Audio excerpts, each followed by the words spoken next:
Good evening and welcome to Make It Real, where we take a look at important issues facing our society. I'm Stan Ng. I'll be your host for this episode. And I'm your co-host, Justin Paras. Today, Make It Real will focus on democracy, which means different things to different people. What do you think about when you hear this word? Some things that may come to mind are free and fair elections, protection of human rights, civil liberties, civic participation, rule of law, and transparency and accountability. We have a video queued up to help us set the stage. Let's have a look at this video titled, What's Democracy?, narrated by Roxanne Jansen.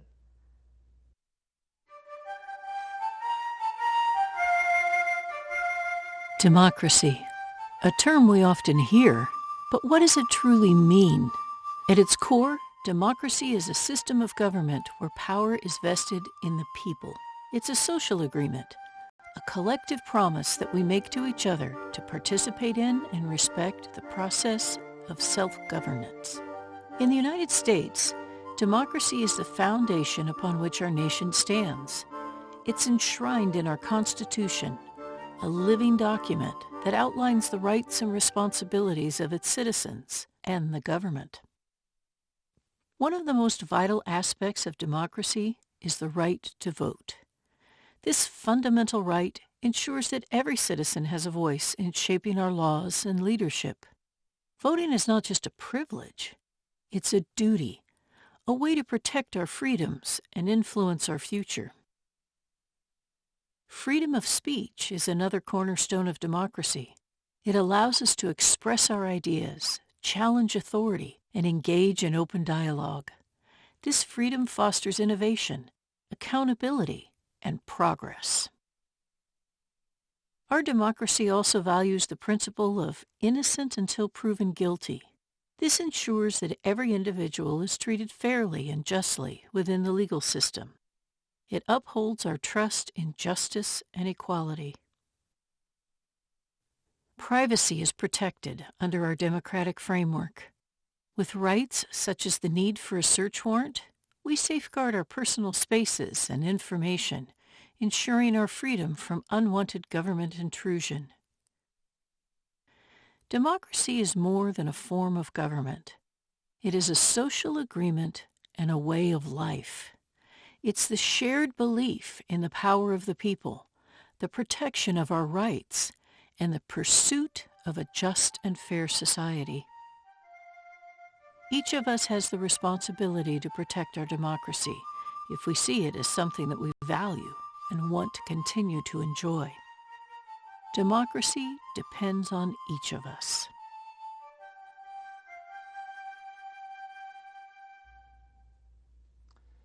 There's a lot to think about.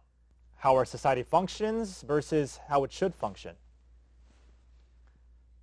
Well, tonight we've got a panel of guests together to break it down a little bit for us. They'll give us better insight into some of the more important democratic pillars: rule of law, representative democracy, freedom of speech. Tonight's guests are Lisa Conrad from the League of Women Voters, Special Agent in Charge, also known as SAC, Robert Tripp of the FBI, Greer Stone, Mayor of the City of Palo Alto, and Dr. Michelle Kraus, Political Strategist. Welcome to each of you. Lisa Conrad, why don't we start with you? You've been involved with the League of Women Voters for quite a while. Can you tell us what the League's role is in democracy? Yes, thank you. The League was founded in 1920 when women won the right to vote. So it's a grassroots political organization of men and women. We just never changed our name. We're nonpartisan, so we do not support or oppose candidates for office or political parties. And we're actually have two branches. One, most people know us for our voter registration and voter education. We have a strong support of all citizens having a free and easy time voting. Our other branch is advocacy and education, and advocacy and education. So we try to get people to have an active participation in government at all levels. So our mission actually is to encourage the active participation in government for everyone. And so talking about democracy, I thought I'd have a look at Oxford Language Dictionary. And democracy is Greek, demos, the people, and kratia is power or authority. So it's a system of government by the whole population of a state, typically through elected representation. That is so important for everyone to participate. If you just get a few people, you don't have a true democracy. And in this area, we've had several elections that came down to a tie vote. One in Half Moon Bay for school board, also school board in Belmont. At any rate, they drew straws. That's who got the position, was the person that drew the longest straw. So it's very important for everyone to vote. And I also looked up politics, which is simply just activities associated with the governance of a country. So we shouldn't be afraid of politics. There's a saying that I like, I'll have to roughly paraphrase it. It's by Martha Gellhorn, who was a prominent author and journalist and well-known, kind of foremost war correspondent in the 20th century. She was also Ernest Hemingway's second wife. And just kind of paraphrasing, she was saying that some people say they aren't interested in politics. And to her, that's like saying you aren't interested in your standard of living. You aren't interested in whether you can access health care. You aren't interested in your job, your freedoms, your rights, indeed your future. So if we mean to keep any control over our world and our lives, we must be interested in politics. That's our government, that's our democracy. Thank you so much for sharing that with us, Lisa. SAC Tripp, when it comes to protecting our U.S. Constitution, talk to us about how the FBI helps to accomplish that. Sure. Thank you for that question.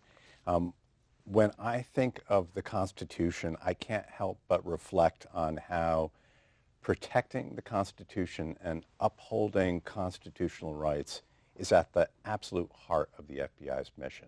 Our mission is, in fact, to keep the American people safe and to uphold the Constitution. So it's baked into what we do. It's also baked into our core values of not just what defines the agency, but what defines all of the employees of that agency, including myself. The first and foremost core value that all FBI employees keep close to their hearts is rigorous obedience to the Constitution. So it is certainly part of the fabric of who we are and what we do. Now, we do that in a very direct way in that anything that imperils exercising constitutionally guaranteed rights is a priority for the FBI. And our civil rights program, one that I'm particularly proud of, is at the mission of our civil rights program is at the heart of that very idea. We are approaching an election, as I'm sure all of my fellow panelists are well aware, and upholding the integrity of our election process is another thing that's at the core of the FBI's mission. The threats that face the country today are disturbing. As my boss, Director Wray, has said, all of the indicator lights are blinking red. And so part of our mission of keeping the American people safe, we want to make sure that people can exercise their right to vote, a constitutionally protected right, in a safe, fair process, and that their vote is counted. So we're working extremely closely with local governments, with secretaries of state across the nation, but especially here in California, which I know very well.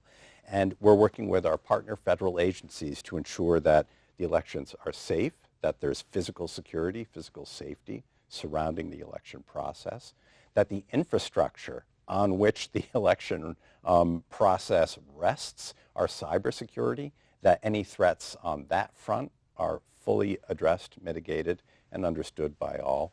And we're working to keep the voters safe. So the idea that the FBI has an important role in protecting constitutional rights, something very, very well known to all of us. It's at the heart of what we do. I do want to just talk a little bit about the various threats, if you'll indulge me. The FBI is certainly a law enforcement agency. Indeed, that's what we're most well known for. And in terms of what democracy is, I think the rule of law is absolutely critical. You mentioned that in the introduction, and that was covered very eloquently in the introductory video. Making sure that investigations conducted by the FBI fully uphold the letter and spirit of federal statutes, absolutely important to what we do. It's at the heart of our how we do our business. Every investigation that the FBI conducts is a predicated investigation. It is based on predicated actions. So we, as an instrument of the rule of law, that's what I mean by that. We can't simply open cases because we perhaps disagree with what somebody is saying. We don't like that person. No. All of our investigations are predicated, and we have a process in place to make sure that happens. That second part of what I just said, predication process, is very important. We have a rigorous process in place to ensure that we have a set of rules by which we conduct our investigations, and we follow those rules. It's not up to individual discretion. It's driven by the rule of law. And as I said, the rule of law is so important to how the FBI defines ourselves and the contribution that we make to keeping the American people safe. And I just cannot overstate how proud I am of the 35,000 people that I work with and what they do to do exactly that, keep the American people safe and uphold the Constitution. One more thing that I do want to mention is that in addition to being a law enforcement agency, the FBI is a member of the intelligence community. And we are very concerned, it's another part of our core mission, to look at the threats that nation-state adversaries and non-state actors present to the American people. And as we approach November, when we look at malign foreign influence that seeks to perhaps put a thumb on the scale of the information available to the American people, it's something that we take very seriously and we're working very hard to address. We here in the Silicon Valley are intimately aware of the impact of artificial intelligence. That is something our nation-state adversaries are certainly well aware of and making use of in doing what they want to do to spread foreign influence. So we are addressing that. We're working hard to keep up on the latest advances in technology so we can understand how our adversaries are using that against us. And we're also taking advantage of it, again, to fulfill our mission of safety and upholding the Constitution. Thank you very much, SAC Chip. That's very insightful, and thank you for sharing your philosophies. It's important to realize that these are not just words, but they come into tangible manifestations that we have to enforce. Indeed. So thank you so much for your insights. Thank you. Mayor Stone, let's go to you next. Tell us about representative democracy. What does representative democracy mean to you? Well, first, thanks for having me on here. It's an honor to be able to spend the evening with all of you. And yeah, representative democracy really is the people's ability to be able to directly elect their representatives that are going to go to whatever legislature, whether it's Washington, D.C., Sacramento, or here at City Hall, and to be able to bring forward various policies and laws and be able to actually hopefully get the job done for the people that put them in there. But I think it's a concern that I always have is that I think we all take for granted that we have this representative democracy and we feel like we will always have it. And I always like to look at history as a wonderful warning for us that we look back at the Roman Republic, the oldest representative democracy known to us. The representative democracy, the Roman Republic, was there for about 500 years. And then, of course, Julius Caesar came around, declared himself dictator for life, and shortly after that we had the Roman Empire. And we lost that representative democracy for a very, very long time. Here in the United States, our representative democracy, our government's only about 235 years old. I mean, we're still really early in this human experiment, and so I think it's so critical that we all protect it, like the FBI doing, but it really is not just the FBI's job. It falls on all of us to be able to be good stewards of this system that we've set up. And so myself, as mayor, being a representative for the people of Palo Alto, I always try to kind of recognize that great responsibility that I have to be able to represent the voices of the people of Palo Alto. And I think all of us electeds, we go into the role probably with kind of different philosophies of what does it mean to be a representative. Do you kind of try to really reach out to the people and understand what it is that they want, and then reflect those values in your legislation? And that's really challenging to do, to be able to represent everybody in your community to exactly what they want, because there's such a diversity of views and interests and concerns. And so I think that's something that we all really try to struggle and grasp. What is the exact role of a representative? Thank you, Mayor Stone. I love that reminder that our democracy is not something we should take for granted, and we need to remain vigilant to maintain it. So in your opinion, what are some things citizens can do to participate more in our democracy? Well, first, I'm concerned about just growing apathy around democracy. Last year, Pew Research did a poll of 24 democratic countries across the across the world, including the United States, and found a really troubling trend of people not trusting democracy, or especially younger people under 40, not even believing that democracy is the best form of government that's out there.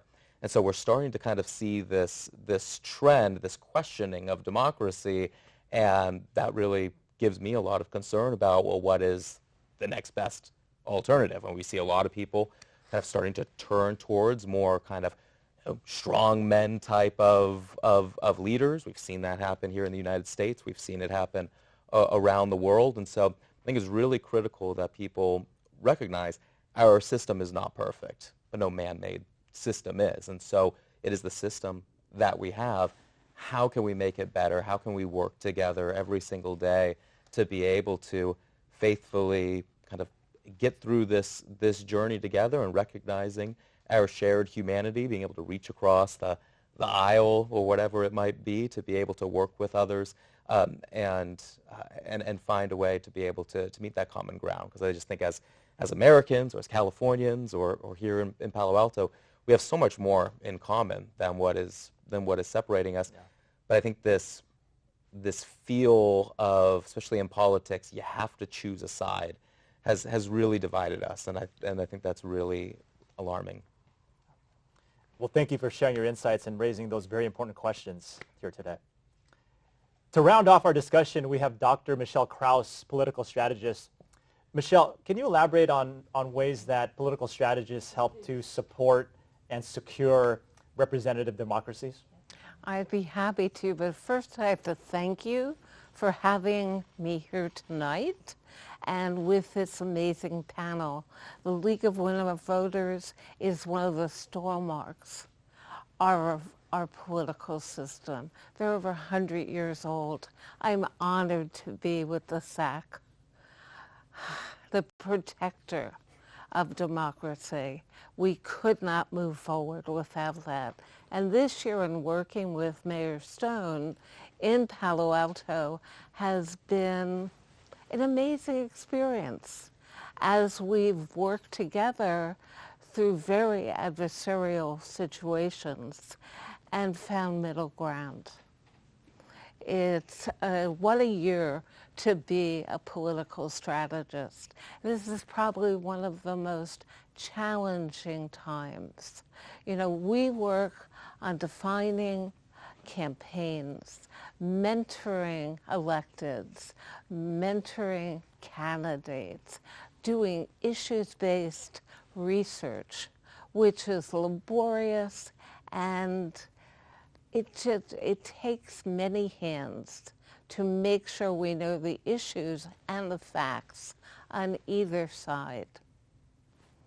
It's quite a job at this point in our democracy, and my work has spanned local all the way to federal. I've worked on so many campaigns for many presidentials, and I'm honored to have had the opportunity. Thank you for that, Michelle. I've got to ask you, though, what about in times of political crisis? What is the role of a strategist during political crisis? It's communications. It's making sure just and reasonable information gets out to the public. It's so much about messaging, not being inflammatory, but be fact-based.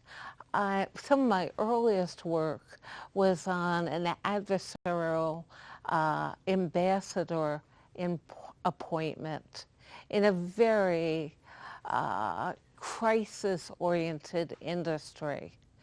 And I remember dealing with the FBI and dealing with the CIA as some of the company that the man ran and founded were compromised, shall we say. And you have to be able to communicate and work with all of the factions, bringing them together and doing fact-based information. You know, I talk about the pandemic and how critical it was to deal with a very frightened public who had never experienced that.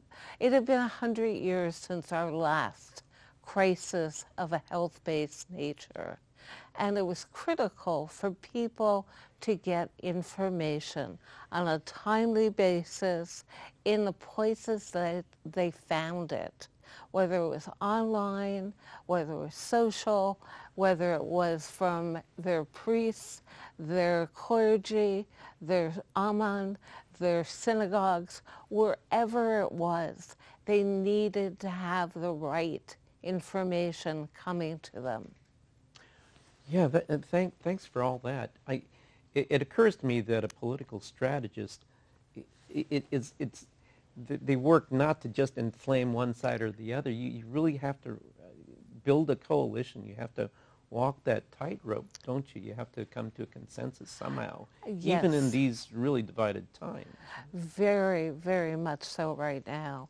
And in Palo Alto, I played the role of the wizard behind the curtain in advising my elected officials in very adversarial situations. And the mayor had the wisdom to bring the many sides together in a conversation. We are the only city that accomplished that. And it was not for the meek of heart. Right. Yes, I think sometimes when we blithely talk politics, it's easy just to go for the firebrand position on this side or that. But when it comes time to actually govern, to get things done, you have to take the opposite tack. You have to bring people together. And that's where people with political genius and skill show us the way, right? Show us what leadership really is. Thank you. Yeah. Well, thank you for all to all of you for giving us insights into these pillars of democracy. We've gone through the questions that we've wanted to ask you, but we also do have a studio audience, and I'd like to open it up for questions from anyone in the studio audience. Do we have anyone with questions or comments? Hello. My question is directed to SAC Tripp. I'm curious to know, what are some of the biggest challenges that the FBI faces in carrying out its mission? Oh, well, thank you for that question. I feel like my day is made up mostly of, entirely of challenges because it's a dangerous world out there. I'd say if I had to put it in one sentence, I would say the diversity of threats that we're facing, in particular, since the topic of today is democracy, in particular associated with the upcoming election. My office manages a variety of different programs. We have a violent crime program, a white-collar program, counterterrorism, cyber, and counterintelligence. and threats that we are going to be facing in November touch upon all of those programs, and it's all knit together through our intelligence program. I already did mention in my remarks my concerns about the cyber threats, both to the election infrastructure as well as to the content that we're consuming. And so staying on top of that is without doubt a challenge that we're facing. Fortunately, as I said, partnerships is baked into how we do business. So we've been working with our local governments, with our state governments, and with our state and local federal partners. The Cybersecurity Infrastructure Security Agency has been a wonderful partner for us in looking at the election infrastructure, and all of our partners, including our Secretary of States, have just been wonderful at helping us achieve that mission. If I may? Yes, please. Lisa. Another great threat to our democracy is domestic. It's our voter suppression. There have been at least 19 states that have passed voter suppression laws, and the League is at the forefront of taking them all to court and trying to get them overturned. It's very dangerous to start going down that path. Voter fraud in this country is so very low. It's something like 0.0003. They say you have a better chance of being struck by lightning than having exposed to voter fraud. It just doesn't happen. We're trying so desperately to get people to the polls. We have such low voter turnout. So the voter suppression laws are very dangerous for our democracy. And yet the clarion cry is so it's so triggering, isn't it? This brings up the fact that misinformation is a big threat to a functioning democracy, isn't it? I mean, how do we combat that? The threat of misinformation or disinformation. Boy, that's a tough one, because yes, when you get everyone questioning everything, they don't believe anything. And then where do you go with that? I'm kind of reminded of the USSR. You're in charge of keeping us all safe. Well, I will say this. That's a wonderful question to raise. And a point I would like to make is that no one person before you today does it alone. The private sector is keenly aware of this issue, and I know social media platforms are working around the clock to ensure that they're enforcing their terms of service, which addresses this question very directly. Certainly the FBI has a role in educating the American people, including our private sector partners, on what those threats are, and we work to do that within the limits of the law. But it's something that none of us can do alone, that we do have to work together. That's a very potent reminder that in a democracy, quite literally, it's up to everyone, isn't it? Michelle? And that's why young people have to come out and vote. Different special interest groups have to come out and vote. I work with foreign nations in doing refugee work. They're people that are fleeing from no democracy, people that are being put to death because of what they believe, the religion they have, or who they love. We in the United States and America have this amazing opportunity to raise our voices, be present, vote. We may not all agree, but trust me, what I've seen in other nations, we want to be here. Yeah. Please, Mayor Stone. Well, and I think misinformation is one of the greatest threats to democracy, and with deep fakes and other kind of technology, with other technology innovations that we're going to see over the coming decades, is going to be a real threat to democracy. And so we really need our legislatures, both in Washington and in Sacramento, to really be on top of this and making sure that we are regulating AI and deepfakes in a way to be able to preserve technology and to be able to combat this misinformation that is so challenging for people, even very sophisticated people with technology and well-educated people, to discern fact versus fiction. It's such a daunting issue, this whole AI and misinformation angle. I did want to go back to what something you said, Lisa, earlier about tie votes. I used to think that was just impossible, but we're getting stories time and again about tie votes. I know that the race to succeed NSU, we've got essentially we've got 3 Democrats going into November because we have dead heat for number 2.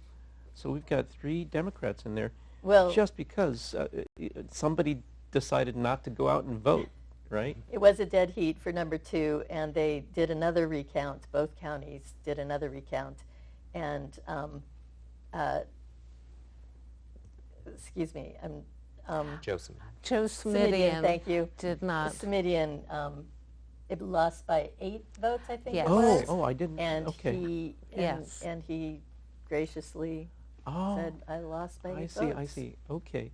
Yeah, which is the way a democracy moves forward. You accept the results of the election.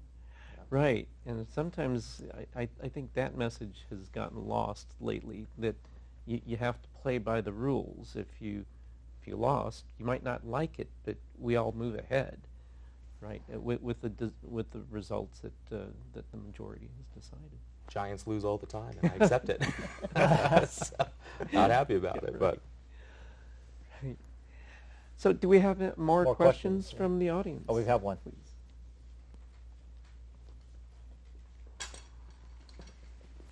Thank you. Good evening. What would you say to immigrants or non-citizens? What should they do so they could feel part of a democracy, of this American democracy?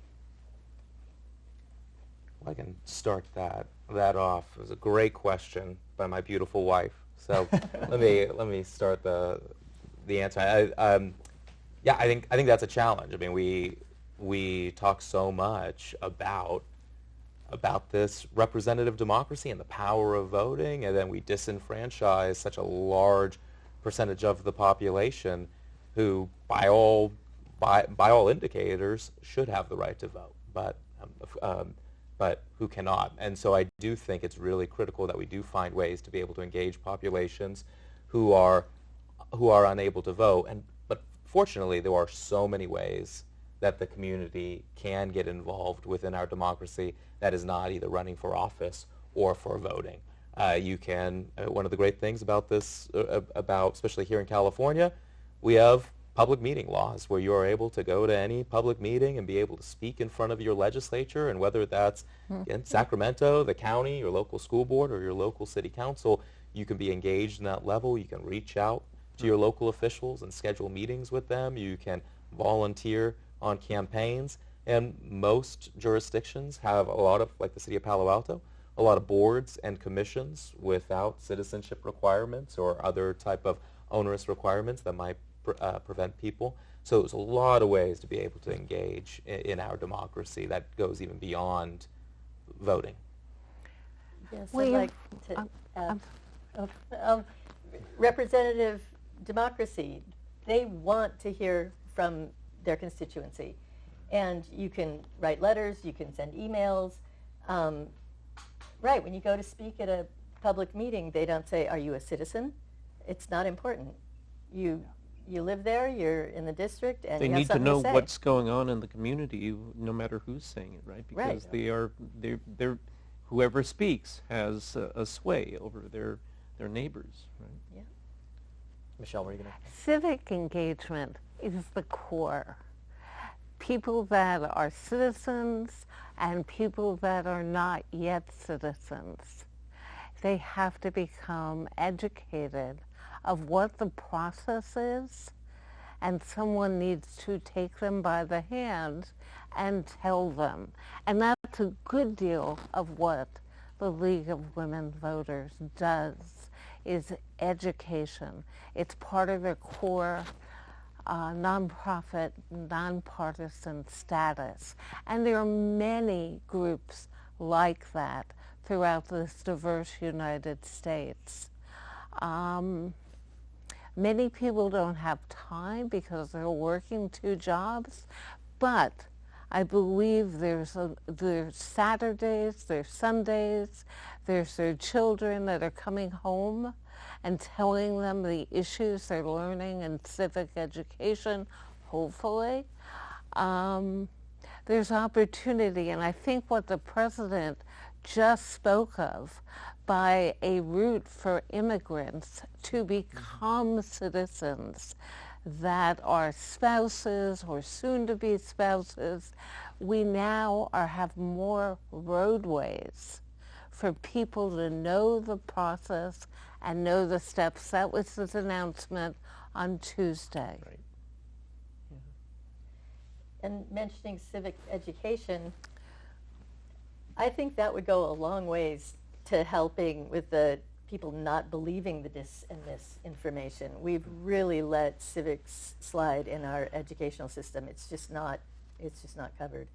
And so you have people that, I saw some astounding percentage of the number of people that could name the 3 branches of government. And the more you know about your government and civics, the more you can question this information that doesn't sound right. You know that's not right because you learned about it in civics. So there's a plug for more civics in education. Our mayor teaches a course. I think you need to talk about it in your school system, in your public school. Sarah? Oh yeah, no, we do all the time. Unfortunately, in California, at least, U.S. government is a course in high school, and yeah, I mean, teaching about the importance of this system and the power that an individual has to be able to make a change. But I think it's not only about teaching about the 3 branches and how this government works, but also inspiring a future generation, so that way we can all feel comfortable knowing that we do have intelligent and responsible leaders coming forward. I sometimes feel like we face such grand issues, but I wonder, you must teach your students differently now that you're mayor of Palo Alto, right? It must mean a lot more to them than Mr. Stone, who's just a history teacher. You'd think so. I think they were impressed for the first couple of days, and then I was back to being Mr. Stone. Okay, what's our homework assignment? Yeah.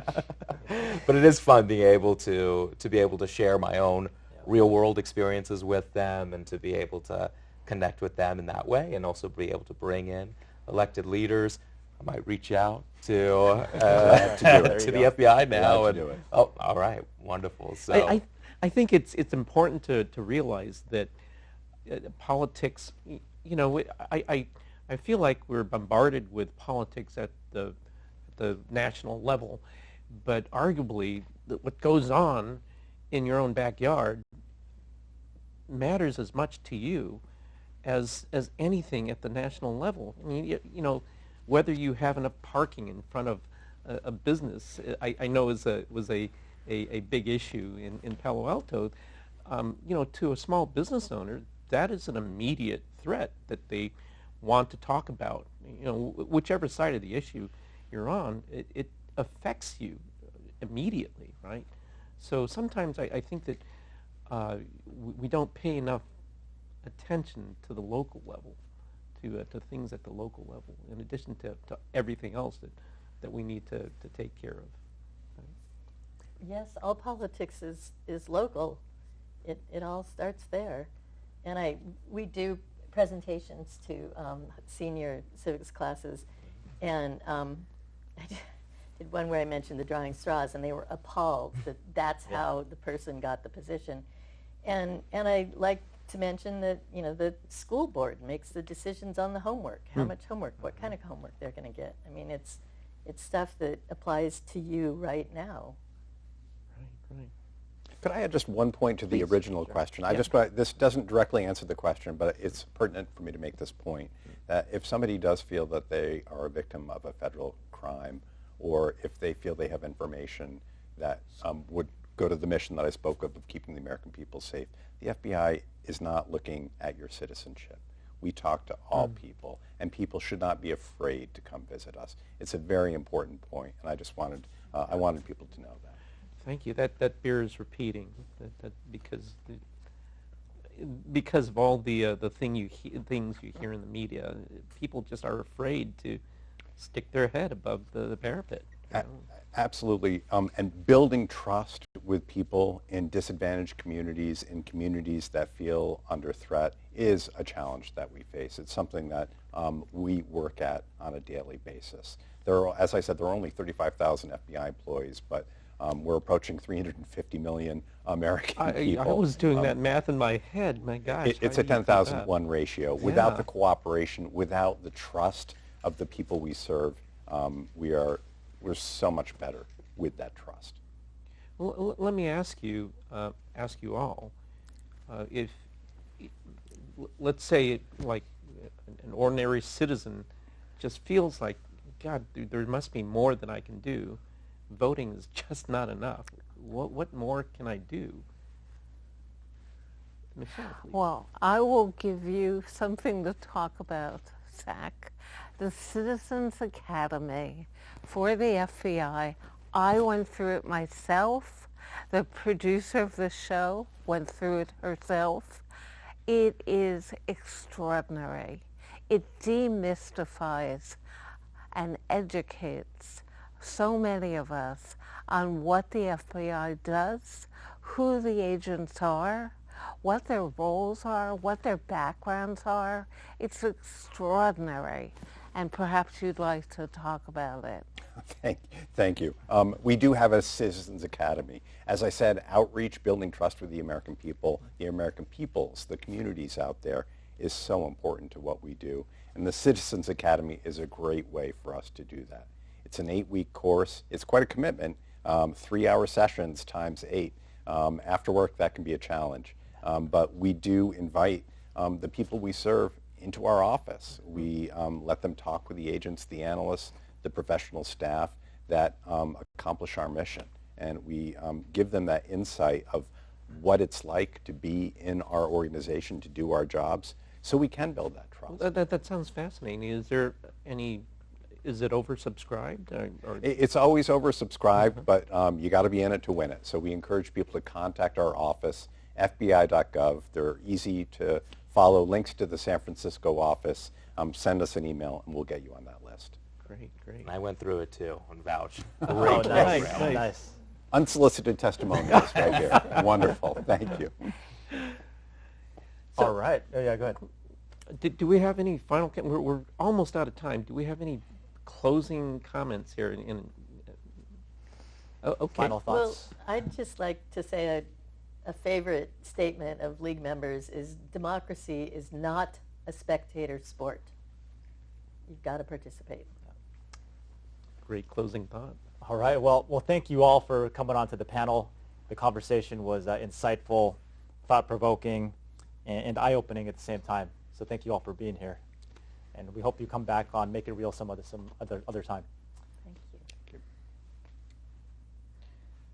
Well, you can see that maintaining a democracy requires work on many fronts: education, advocacy, and active civic engagement. Remember, democracy is not just a system of government. It's a way of life that requires our constant participation and vigilance. As with all complex issues, we all play a role in making a positive difference in our communities, regionally, nationally, and globally. I'd like to thank our guests, Lisa Conrad, SAC Tripp, Mayor Stone, and Dr. Michelle. Dr. Michelle, thank you for providing us insight into our democratic institutions. And thank you to our studio audience, and thank you to the audience at home.